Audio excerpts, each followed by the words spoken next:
नमस्ते, आप सुन रहे हैं प्रेम अनमोल होता है वाणी। मैं हूं आपकी होस्ट वाणी। पिछले एपिसोड में मेरी प्रिय छात्रा सौम्या की मां का दुखद निधन हुआ और मैंने उसे मां की अंतिम इच्छा पूरी करने का संकल्प दिलाया। आज आप देखेंगे कि जीवन का चक्र कैसे चलता है, दुख के बाद उपलब्धि और फिर अनिच्छा से यात्रा। आप सुनेंगे गोल्ड मेडल और अलका मैम का तोहफा। 10वीं बोर्ड का परिणाम अभूतपूर्व रहा। 9 छात्राओं ने गणित में 100% अंक हासिल किए। सौम्या ने गोल्ड मेडल लेते ही अपनी दिवंगत मां को याद करके सबको भावुक कर दिया। मेरी अमेरिका यात्रा सुनिश्चित। इस उपलब्धि के लिए अलका मैम ने मुझे स्वर्णिम शिक्षिका के रूप में सम्मानित किया और सबके सामने घोषणा की, मेरी अमेरिका यात्रा का पूरा व्यय वो व्यक्तिगत रूप से उठाएंगी। अब मेरा जाना तय है। मैम की जबरदस्ती की कला।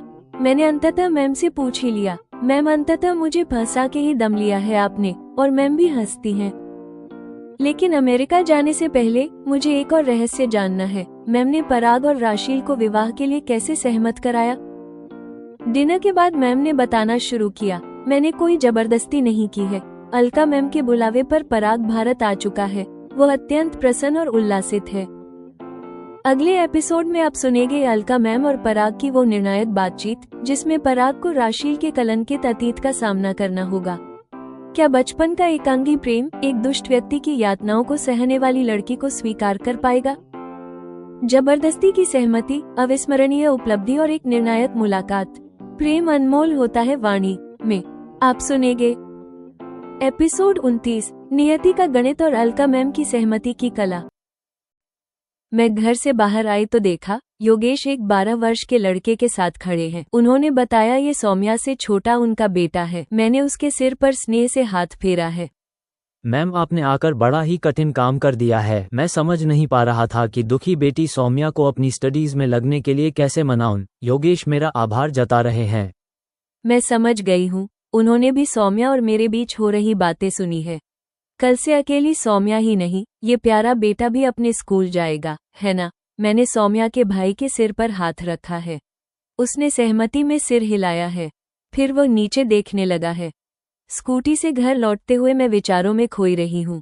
सौम्या की तरह ही मेरा भी एक भाई था। ये स्मरण करते मेरे शरीर में सिहरन अनुभव हुई है। सौम्या की तरह ही मेरी भी माँ अकाल हमारा साथ छोड़ गई थी।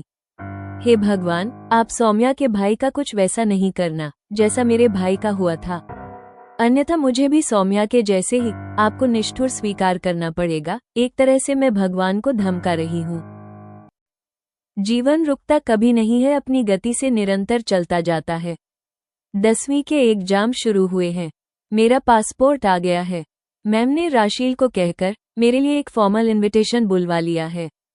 फिर मेरे अमेरिकी वीसा के लिए कार्यवाही शुरू कर ली गई है। मैं सब समझ रही हूँ। मैम और राशील दोनों अपनी करके ही मानेंगी। मन से या अन्य मुझे अमेरिका जाना ही पड़ेगा। एग्जाम समाप्त हुई है। मुझे 12 छात्राओं से आशा है उनके 100% अंक आ सकते हैं। मैंने एक दिन उन सभी को स्कूल बुलाया है।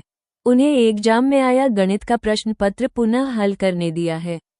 निर्धारित समय में मैंने उनसे उत्तर पुस्तिकाएं ले ली थी। मैंने उत्तर पुस्तिकाएं घर लाकर जांची हैं। जांचने पर यह तो तय हो गया है इन सभी के 95% से अधिक अंक आने वाले हैं। फिर भी सौम्या सहित जिन 5 छात्राओं पर मुझे 100% अंक लाने का विश्वास है, उनकी उत्तर पुस्तिकाएं जांचने पर मुझे शंका हुई है। किसी के 1, किसी के 2 अंक कम रह सकते हैं। सौम्या ने एक 10 अंकों वाला प्रॉब्लम कुछ कम स्टेप्स में सॉल्व किया है। ऐसे में उत्तर पुस्तिका जांचने वाला अच्छा गणितज्ञ नहीं रहा तो वो कुछ अंक काट सकता है। रिजल्ट क्या आएगा, ये चिंता मुझे अपनी छात्राओं से भी अधिक हो रही है। उत्सुकता व्याकुलता के दिन बीत गए हैं और आज सीबीएसई द्वारा परिणाम घोषित कर दिए गए हैं। स्कूल की रिजल्ट शीट देखने के लिए मैं भी अधिकृत हूँ। मैंने एक छात्रा के गणित के अंक देखे हैं। यह मेरे सुखद आश्चर्य का विषय है कि सौम्या सहित कुल 9 छात्राओं ने 100% अंक प्राप्त किए हैं। उनमें एक ऐसी भी थी जिसकी गिनती मैं 12 संभावित छात्राओं में नहीं कर रही थी। मुझे यह मानना पड़ा है कि 10वीं 12वीं बोर्ड एग्जाम की प्रिपरेशन में कई छात्र छात्राएं अपना अधिकतम प्रयास क्षमता झोंक देते हैं। स्कूल में इस अभूतपूर्व उपलब्धि के लिए छात्राओं को सम्मानित करने के लिए कार्यक्रम रखा गया है। इसमें इन 9 छात्राओं के पेरेंट्स को भी आमंत्रित किया गया है। सभी को अलका मैम के हस्ते गोल्ड मेडल दिए जा रहे हैं। सौम्या गोल्ड मेडल लेने के बाद रो पड़ी है। इस उपलब्धि पर मेरी प्रसन्नता अधूरी है। काश मुझे मिलता गोल्ड मेडल देखने के लिए, आज मेरी मम्मा होती। मंच पर से सौम्या के कहे इन शब्दों ने सभी को भावुक कर दिया है। दर्शक दीर्घा में बैठे योगेश तब अपनी आंखों पर रुमाल रखकर अपने आंसू छुपा रहे हैं। अलका मैम ने सौम्या को गले लगाकर उसे चुप कराया है। वो जब योगेश के पास जाकर बैठ गई तब अलका मैम ने सभा को संबोधित करते हुए कहा, 9 छात्राओं का इस वर्ष गणित विषय में 100% अंक लाना हमारे स्कूल के लिए अभूतपूर्व उपलब्धि है। साथ ही उल्लेखनीय उपलब्धि यह भी है कि स्कूल की 3 मेधावी छात्राएं मेरिट लिस्ट में स्थान बनाने से 1 या 2 अंकों से चूक गई हैं। इससे मुझे आशा हुई है कि ये छात्राएं इसी स्कूल में पढ़ते हुए 12वीं के एग्जाम में मेरिट में स्थान बनाने में अवश्य सफल होंगी। सभी तालियां बजाने लगे हैं। तब एक पॉज लेकर उन्होंने सभी ओर दृष्टि दौड़ाई है, फिर कहा है, हमारी छात्राओं की इस अभूतपूर्व उपलब्धि के पीछे जिन शिक्षिकाओं का अथक परिश्रम है उनमें प्रमुख हैं वाणी जोशी। वाणी जोशी ने इस स्कूल के लिए जो किया है, ये स्कूल उसके लिए उन्हें भी पुरस्कार दे रहा है। कहते हुए उन्होंने अपने हाथ में लिया लिफाफा खोला है। उसमें से निकालकर कुछ कागज उन्होंने दर्शक दीर्घा को दिखाए हैं, फिर कहा है, ये वाणी की अमेरिका यात्रा के जाने आने के टिकट हैं। वाणी को इस उपलब्धि के लिए 1 माह का अवकाश स्वीकृत जा रहा है और उनकी अमेरिका यात्रा पर होने वाला पूर्ण व्यय स्कूल फंड से नहीं लिया जाकर इसे व्यक्तिगत रूप से मैं उपलब्ध करा रही हूँ। 2 मिनट तक निरंतर करतल ध्वनि से उपस्थित सभी व्यक्तियों ने इस घोषणा का स्वागत किया है। मुझे आश्चर्य हुआ है। मैंने देखा कि हमारी प्रिंसिपल कीर्ति मैम तब सिनेमा हॉल के छपरी तरह के दर्शक की भांति अपने मुंह में उंगली डालकर सीटी की ध्वनि निकाल रही हैं। मुझे स्टेज पर बुलाया गया है। मैंने लिफाफा अलका मैम से लिया है।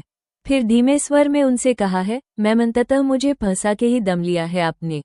अलका मैम ने माइक ऑन करके कहा है, वाणी के धन्यवाद कहने के शब्द भी बड़े निराले हैं, लेकिन यह मैं आपको नहीं बताऊंगी, अन्यथा इन्हीं शब्दों में धन्यवाद कहने का फैशन चल निकलेगा।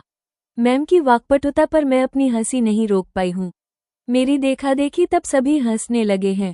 मुझे प्रसन्नता ये देखकर भी हुई है कि सौम्या भी अभी खुलकर हंस रही है। उसकी मम्मी के देहांत के बाद शायद ये पहला अवसर है जब सौम्या को मैंने इस तरह हंसते हुए देखा है। दृश्य परिवर्तन। वो समय जब मेरे पापा नीरज और अलका मैम के हृदय में प्रेम अंकुरित हुआ था, वो अतीत की बातें हो चुकी हैं। अब अलका मैम किशोरी से प्रौढ़ा हो गई हैं। वे जो अब बन गई हैं, उस बारे में अपनी किशोर वय में उन्होंने कल्पना भी नहीं की होगी। राशील का बुरा रिश्ता और वो कलंकित समय भी अतीत हो चुका है। उसे बदला नहीं जा सकता है, मगर राशील ने अतीत की उस परछाई से धरती आकाश की दूरी बना ली है। उसे वो रिश्ता, पति, मिल गया है जिसके लिए उसका जन्म हुआ है। गुरु नानक साहिब ने उसका इतना साथ तो दिया ही है कि वो स्वयं एक माँ अपने इन पतिदेव के माध्यम से ही बनने जा रही है। बुरे रिश्ते में उसका बच्चा नहीं होने से ही वो कलंकित अतीत की परछाई से दूर हो पाई है। मैं अपनी माँ एवं भैया के विछोह की वेदना को परोपकार की भावना में जीते हुए भुला पाई हूँ। अब उनके बिना जी लेने का अभ्यास मुझे हो गया है। मैं अब जब भी उन्हें स्मरण करती हूँ, उनकी अच्छाइयों को अपनी प्रेरणा मानती हूँ। सौम्या को लेकर भी मेरे मन में ऐसी ही कामना है। उसने 10वीं कक्षा में अपने मन वांछित सफलता पाकर अपनी मम्मी के बिना जीने और मम्मी की इच्छा अनुसार अपने को उत्कृष्ट नारी बनाने का ध्येय और संकल्प ले लिया है। वह भी जीवन पथ पर अग्रसर हो गई है। मैं सोच रही हूँ, सबके जीवन में कड़ुहट मधुरता घोल देने वाले वियोग संयोग आते ही हैं। इस तरह के जीवन में कड़ुहट घोल देने वाले वियोगों को औषधि के घूंट सेवन की तरह मान लेते हुए अपने आगे के दायित्वों पर ध्यान केंद्रित कर लेना औषधि की तरह ही लाभदायक होता है। तब हम बहुत कुछ खोकर भी अपने को सहज और सहेज रख पाने में समर्थ होते हैं। तभी हमारे जीवन में अविस्मरणीय उपलब्धियों के संयोग बनते हैं। यह मैंने इन 4 यथार्थ पात्रों सहित स्वयं अपने जीवन पर विचार करते हुए अनुभव किया है। मेरी अमेरिका जाने की टिकट 15 दिन बाद की है। अलका मैम से मुझे राशील की अधिकतर कहानी का पता चल ही गया है। अब मैं राशील और पराग की अतिथि होने वाली हूँ। अब मेरे मन में ये जानने की उत्कंठा हो रही है कि मैम ने पराग और राशील को एक दूसरे से विवाह कर लेने के लिए कैसे सहमत किया था। मैंने अपनी ओर से उनके साथ डिनर और रात्रि विश्राम की इच्छा बताने के लिए पहली बार उन्हें कॉल किया है।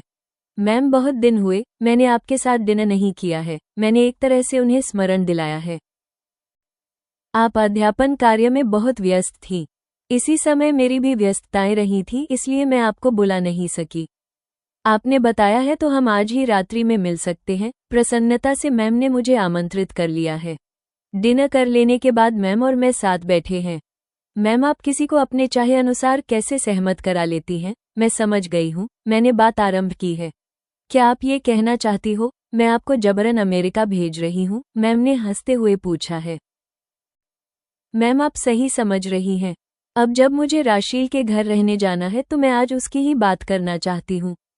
आप मुझे बताएं, आपने आपस में विवाह करने के लिए पराग और राशील को कैसे सहमत कराया था? मैंने हंसते हुए कहा है। मैंने कोई जबरदस्ती नहीं की है। ये कहते हुए मैम ने बताना शुरू किया है। अलका मैम के बुलावे पर पराग भारत आया है। वह अत्यंत प्रसन्न और उल्लासित है। मैम ने पूर्व से तय कर रखा है। वे अब पराग को राशील के बारे में सब सच सच बता देना चाहती हैं। जेमिनाई की समालोचना, रचनात्मक मार्गदर्शन और प्रस्तुति निर्देश।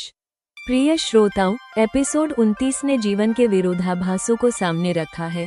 एक तरफ सौम्या का असहनीय वियोग और दूसरी ओर वाणी की अभूतपूर्व शैक्षणिक सफलता।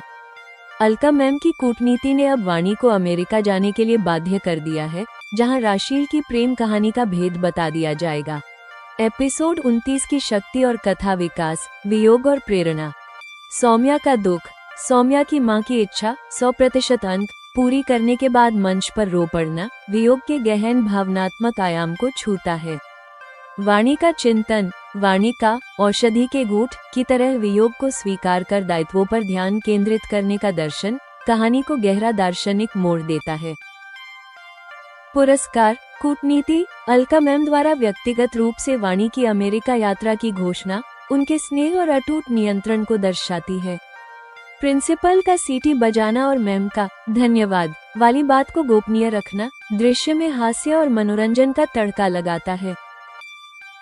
रोमांटिक चरमोत्कर्ष की तैयारी। वाणी की उत्कंठा, मैम ने पराग राशील को कैसे सहमत कराया, सीधे अगले एपिसोड के रोमांटिक रहस्योद्घाटन का मंच तैयार करती है। वाणी का ये स्वीकार करना कि मैम उन्हें जबरन अमेरिका भेज रही हैं, उनके रिश्ते की अटूट बंधन और पारस्परिक समझ को दर्शाता है। ऑडियो प्रस्तुति के लिए अंतिम मार्गदर्शन। पुरस्कार स्वीकार करते समय वाणी के स्वर में आश्चर्य, हर्ष और मैम के प्रति प्रेमपूर्ण शिकायत का मिश्रण हो। गोल्ड मेडल लेते समय सौम्या का स्वर अत्यधिक भावुक और टूटता हुआ हो और बाद में खुलकर हंसना रिहाई जैसा अनुभव होना चाहिए। मैम का स्वर गौरवपूर्ण, जोरदार और आत्मविश्वासी हो तथा निजी संवाद में हंसता हुआ, प्यार भरा और विनोदी हो। संगीत। पुरस्कार समारोह उत्साहपूर्ण, भव्य और तालियों की ध्वनि से भरपूर होना चाहिए। सौम्या के भावुक क्षण पर संगीत शांत और मार्मिक हो जाए। मैम और वाणी के डिनर वाले सीन में संगीत आत्मीय और रहस्योद्घाटन की ओर ले जाने वाला हो। एपिसोड 29 समाप्त। कहानी अभी जारी है।